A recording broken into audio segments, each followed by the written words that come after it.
In 10 years' time, we'll look back on 2020 as the year of the Super Naked, where caution is thrown to the wind, ridiculously powerful engines are crammed inside compact frames, and their riders are identified by bulging neck muscles. This test puts two of the biggest contenders head to head.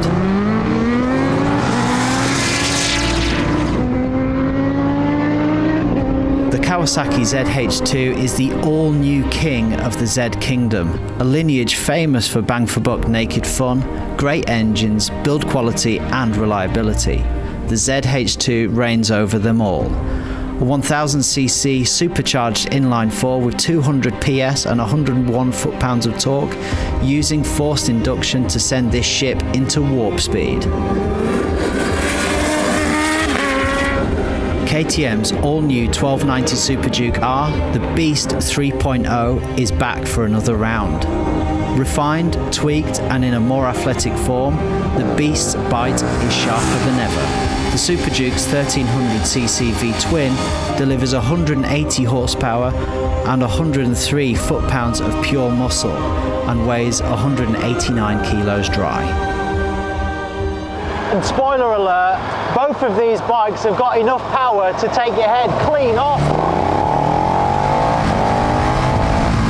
So,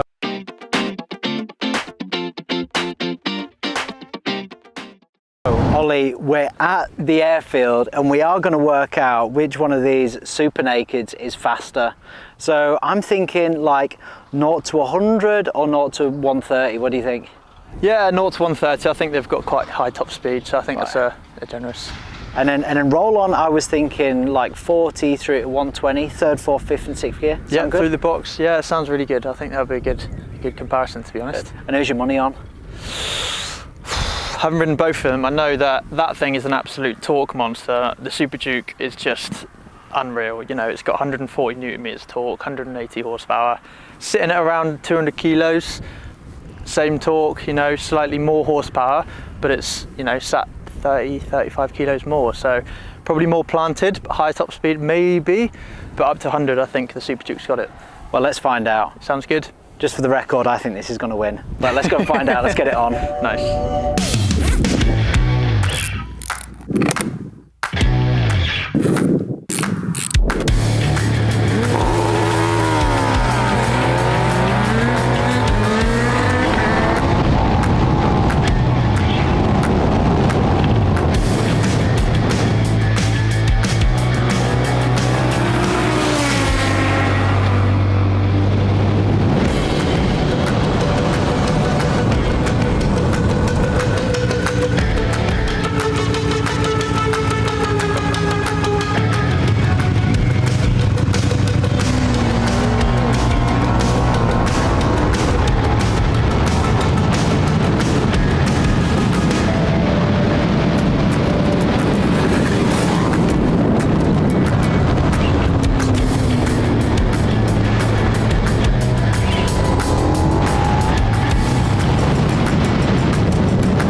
So as you can see, the heavens have been opening and kind of cut us short a little bit, but we have had a real good go on these two bikes, haven't we? Yeah, it's been absolutely wicked. And I think we've had a good time, right? Yeah, it's been heaps of fun.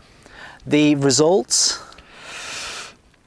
We both talked about it earlier, weren't we? It's really inconclusive. You know, earlier I sort of said that would be, you know, the one to go for, sort of 0 to 100, and then that would sort of go off afterwards. But we were both changing bikes and we were both sort of back and forth, as you'll see in the video, but it's just difficult to lay the power down basically and hold on for dear life, just because the handlebars are going and you're trying to tuck behind without breaking your neck and stuff from the wind. You know, my neck's a little bit sore now.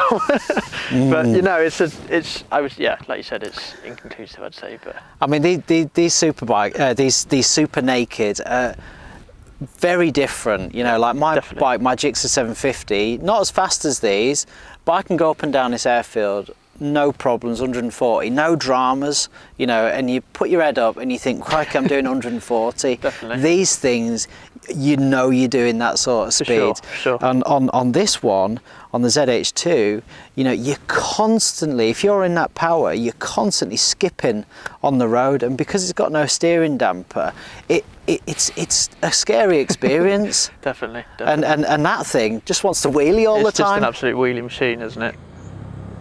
That engine is just an absolute peach. It's super smooth.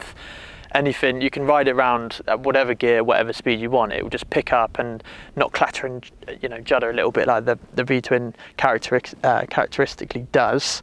But, you know, on third gear roll on, that eats up for breakfast. But fourth, fifth, sixth, that is just, it's gone, gone straight away. It's a really flexible motor. Definitely. So I think the 0 to 130, pretty inconclusive, probably a bit more to do with the rider and a bit more to do with how much guts you've got, how much balls you've got basically. The roll-on stuff, this in third gear, everything else, the ZH2 wins. Yeah, but definitely. you know what, these bikes weren't designed for the track, they weren't designed for doing this, they were designed for the road. So we're going to take them on the road and see how we get on.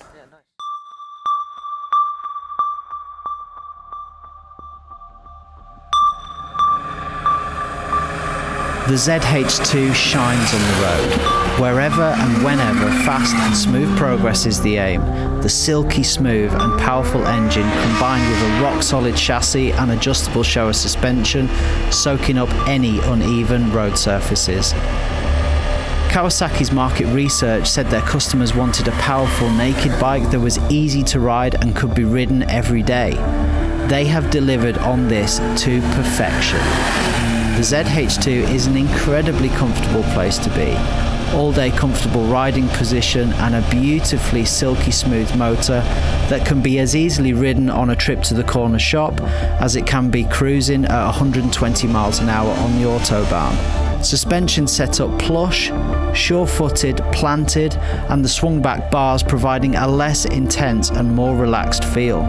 By contrast, the KTM is a totally different animal. The Super Duke is aggressive, sharp, pinpoint accurate, a feeling much more akin to sports bikes than tourers. The geometry is more athletic. You sit on the ZH2, you sit in the Super Duke.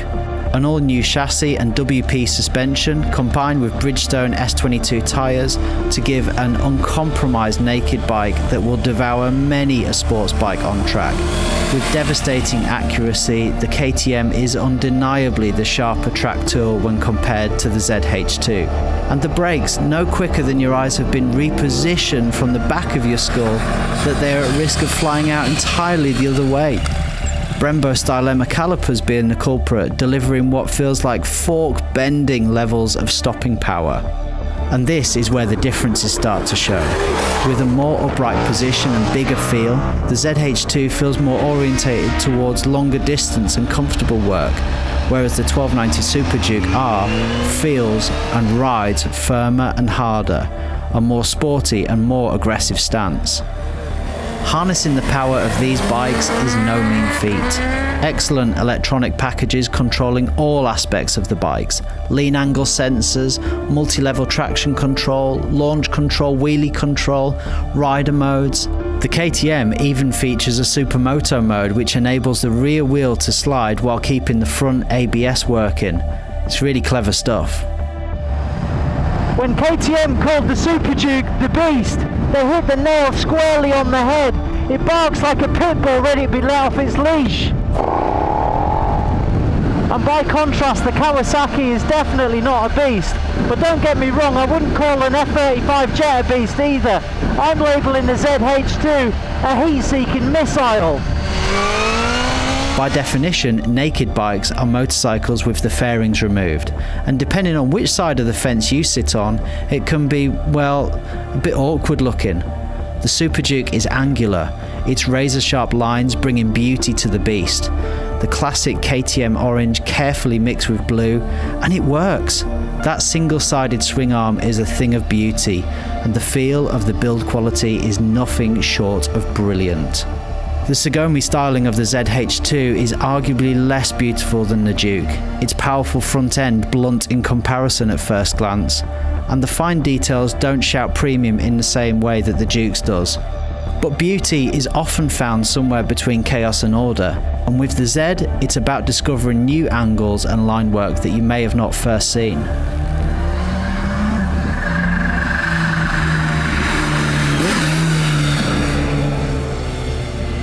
Now before we get too excited, you have to consider that strapping 180 to 200 horsepower into a naked motorcycle, especially when they're going to live most of their lives on the road, it's just way too much power. Oh, scrap that, I don't even know why I wrote it.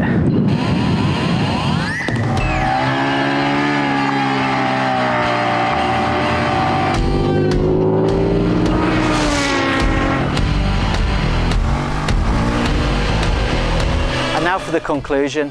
If you want the ultimate in speed, all-day comfort, a real do-it-all motorcycle, the ZH2 has to be the winner. But on the flip side, if you want the sharpest tool in the box, uncompromised sport bike handling and ergonomics, the KTM has to be the winner. Think of it like Michael Jordan versus Usain Bolt. They're both winners, they're just playing slightly different sports. And with these two Super Nakeds, whichever one you choose, it's going to be for different reasons, and you literally cannot lose. With that in mind, we're going to flip a coin. Right, I'll take the Super Duke then, heads. You got tails. Heads it is, you take the Kawasaki, mate. Happy days. Let's do it. Let's do it.